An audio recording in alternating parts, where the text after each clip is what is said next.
Shalom adik-adik, jumpa lagi di Bina Iman Anak. Nah adik-adik, bulan ini kita merayakan Paskah ya, Hari Kebangkitan Tuhan Yesus Kristus. Adik-adik, siapa di sini yang pernah melihat seseorang yang tidak bersalah tetapi harus dihukum? Ada yang pernah melihat? Nah, hal ini yang dialami oleh Tuhan Yesus. Tuhan Yesus tidak bersalah, tetapi Tuhan Yesus harus menerima hukuman.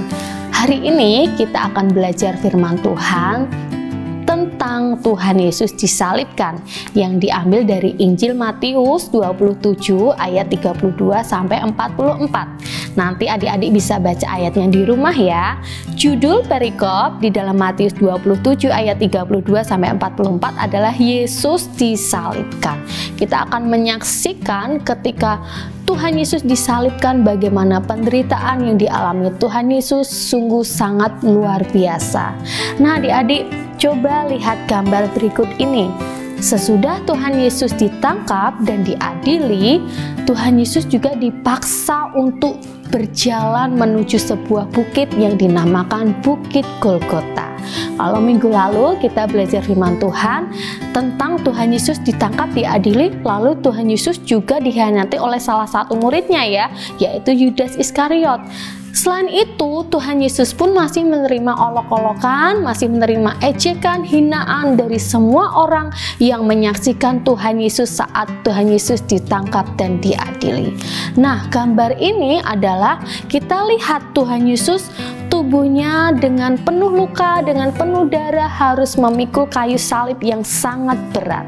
Lalu pada saat itu ada seseorang yang bernama Simon dari Kirene diminta untuk membantu Tuhan Yesus membawakan kayu salib tersebut menuju Bukit Golgota.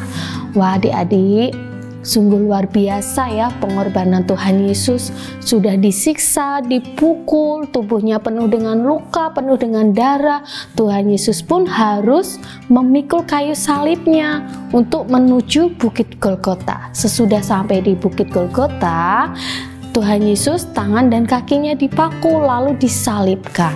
Adik-adik ingat, saat Tuhan Yesus disalibkan, ada dua orang penjahat di sisi Tuhan Yesus.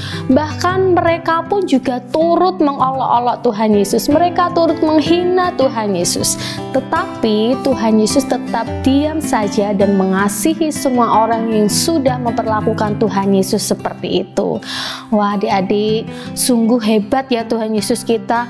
Tuhan Yesus tidak marah, Tuhan Yesus tidak dendam, Tuhan Yesus tidak membalas semua kejahatan yang dilakukan oleh semua orang.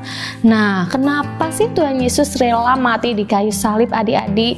Karena Tuhan Yesus mau menggantikan kita. Tuhan Yesus memberikan nyawanya untuk menebus dosa-dosa kita. Tuhan Yesus sangat mengasihi kita. Tuhan Yesus bahkan mengampuni semua orang yang berdosa. Nah, kita harus seperti Tuhan Yesus ya.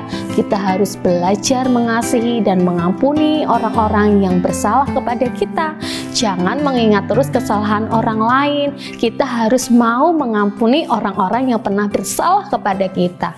Tapi sebelumnya kita harus minta ampun dulu sama Tuhan, karena mungkin seringkali kita melupakan Tuhan. Kita ingat saat kita dalam kondisi sedih atau susah saja, tetapi saat kita sukacita, saat kita bahagia, saat kita menerima berkat, kita sering melupakan Tuhan.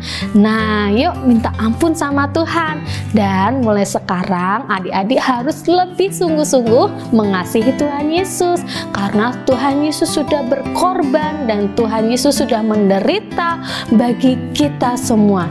Jadi mulai saat ini, yuk pakai hidup adik-adik untuk memuliakan Tuhan dan mengasihi Tuhan lebih lagi. Tuhan Yesus memberkati.